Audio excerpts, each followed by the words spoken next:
ഇപ്പോൾ ശ്രീ അനിൽകുമാർ CPM-ലെ ശ്രീ അനിൽകുമാർ നമ്മളോടൊപ്പം ടെലിഫോൺ ലൈനുണ്ട്. ശ്രീ അനിൽകുമാർ, സർക്കാരിൻ്റെ ഒരു സമ്പൂർണ്ണമായ വിജയം, സർവകലാശാലയുടെ അധികാരി ആരാണ്, അതിലെ നിയമനാധികാരി ആരാണ്, വൈസ് ചാൻസലറെ നിയമിക്കേണ്ടത് അതിൻ്റെ സർവകലാശാല ചട്ടങ്ങൾ ലംഘിച്ച് ചാൻസലർക്ക് എന്തെങ്കിലും അധികാരമുണ്ടോ എന്ന് തുടങ്ങി ഈ സർവകലാശാല ഭരണം സംബന്ധിച്ച കാര്യങ്ങളിൽ ഉടലെടുത്ത തർക്കത്തിൽ സർക്കാരിൻ്റെ വിജയം ഉറപ്പാക്കുന്നതാണോ ഹൈക്കോടതി ഡിവിഷൻ ബെഞ്ചിന്റെ ഇന്നത്തെ വിധി?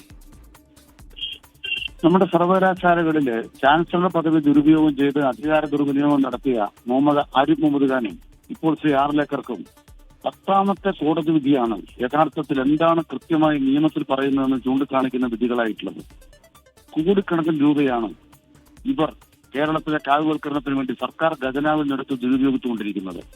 ഇത് കേരളത്തിനോടൊരു വെല്ലുവിളിയാണ്. യഥാർത്ഥ പ്രശ്നം എന്താണ്? 2018 UGC ഒരു ചട്ടഭേദഗതി കൊണ്ടുവന്നു. UGC എന്ന് പറയുന്ന ഗ്രാന്റ് കരുതിയൊരു കമ്മീഷനാണ്.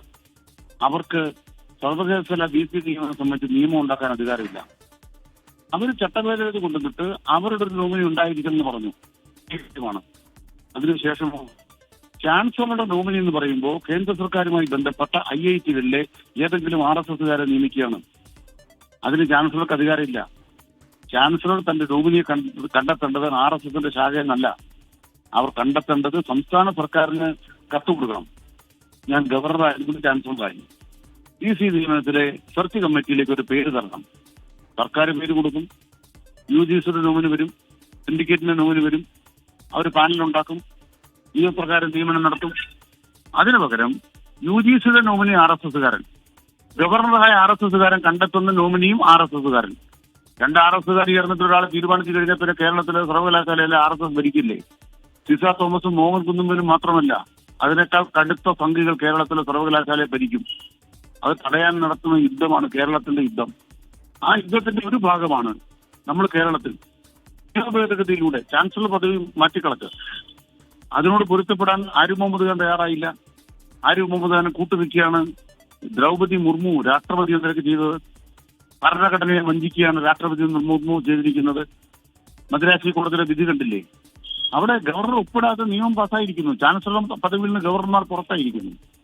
ആ വിജയത്തിന്റെ തുടക്കമാണ് കേരളത്തിൽ ഉണ്ടായിരിക്കുന്നത്. ശ്രീ അനിൽകുമാർ, ഇപ്പോൾ കേരള സർവകലാശാലയുടെ കാര്യം നോക്കിയാലും ഇപ്പോൾ രജിസ്ട്രാറെ സംബന്ധിച്ച് ഉള്ള കാര്യത്തിലും ഇതേ തർക്കം തന്നെയാണ് നിൽക്കുന്നത്. രജിസ്ട്രാറുടെ കാര്യത്തിൽ സിൻഡിക്കേറ്റ് രജിസ്ട്രാറെ പിന്തുണയ്ക്കുമ്പോൾ അത് സിൻഡിക്കേറ്റിന്റെ തീരുമാനമല്ല. വൈസ് ചാൻസലർ പറയുന്നു രജിസ്ട്രാർ വഴി വരുന്ന ഫയലുകൾ ഞാൻ സ്വീകരിക്കില്ല. ഇവിടെയും വേറൊരു വലിയ ഭരണ പ്രതിസന്ധി രൂപപ്പെട്ടിരിക്കുന്നു. ഇവിടെയെല്ലാം അപ്ലൈ ചെയ്യാൻ പറ്റുന്ന ഒരു വിധിയായി, ഒരു വിജയവിധിയായി സർക്കാർ ഈ ഹൈക്കോടതി ഡിവിഷൻ ബെഞ്ചിന്റെ ഇടപെടലുകളെ കാണുമോ? അല്ല, കേരള സർവകലാശാല VC പറയുന്നത് എന്താണ്?